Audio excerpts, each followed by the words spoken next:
Everybody, this is Kevin and welcome to Art Smart. This is my art room. If anybody comes over to my house, I will be more than happy to give you a tour of all the different pieces of art that I have here, and there's even more than you can see behind me. But anyway, I wanted to take the opportunity to share with you some of the principles of drawing. Drawing is absolutely my favorite form of art. It's the kind of thing that I like to do the best, and it's really the foundation, I think, for all other kinds of art. So if you can draw well, you can usually go on to do other things in art pretty well. The first thing that I want to talk about today is how to draw realistic looking art in a way where you can observe darkness and light. What do I mean by darkness and light? I'm going to get to that in a minute. Most of us went through the school system, or even if we were homeschooled, we had to go through a certain curriculum when it came to art, and we are taught very early on how to draw shapes. And shapes are fantastic, but what a lot of us don't realize is when we are being taught how to use shapes in school, we are actually being taught how to draw things in an abstract way from the very beginning, meaning we draw things in an unrealistic way from the very beginning because of the way that we are taught.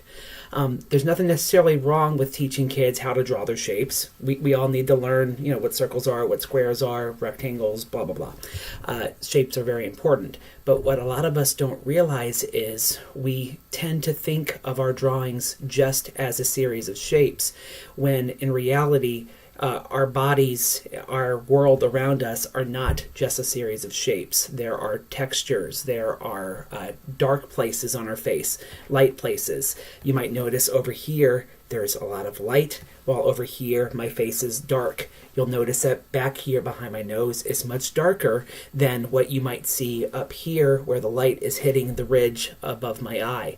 There are dark places and light places, and in many ways that is more important when you are learning to draw than just being able to make shapes. Let me give you an example. So when we are in school, we are taught to make basic shapes. One of the first things we learn is how to draw eyes, which are usually like little circles with dots.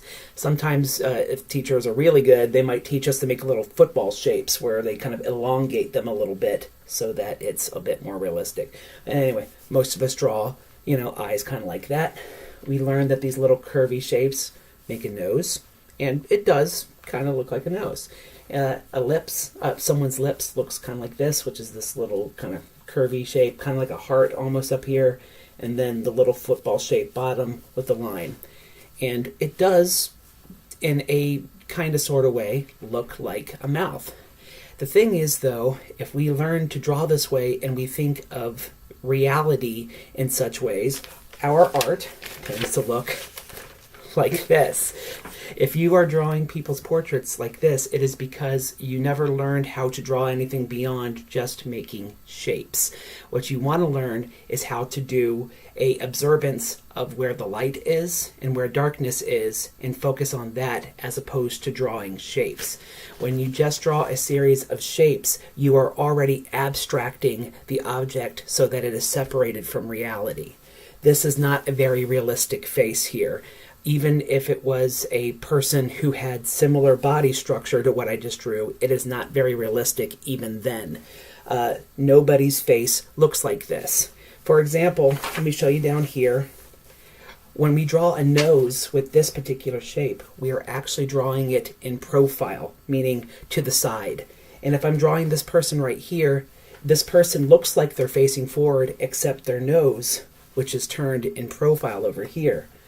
Meanwhile, his eyes seem to be coming out this way, straight towards us, and his mouth seems to be coming maybe this way. But all of a sudden, his nose is turned this way, so this person is crooked. So your art is immediately going to start looking like Picasso, which Picasso is doing that kind of thing on purpose, where he wants his art to look like it's not completely in the realm of reality, while most of us, when we're drawing a picture, would like it to look more realistic, but we can't because we don't know how to draw anything other than basic shapes. So an example, though, of a realistic looking nose is up here. This is more realistic over here because you'll notice that there are dark places along the side of the nose. Darkness over here. behind the flap of skin here, back here, is dark. Obviously, the nostrils are going to be the most dark place because that's where no light is hitting.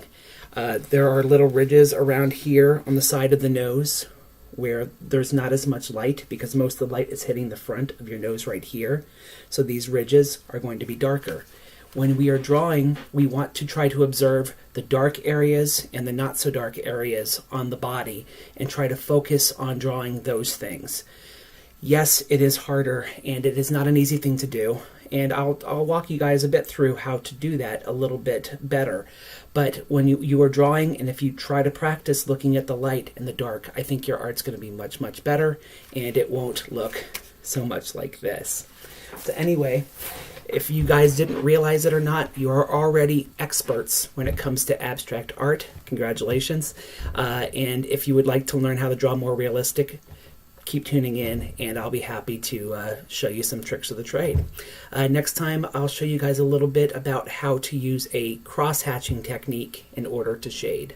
Have a great day, and make sure you keep doing a great job with Art Smart.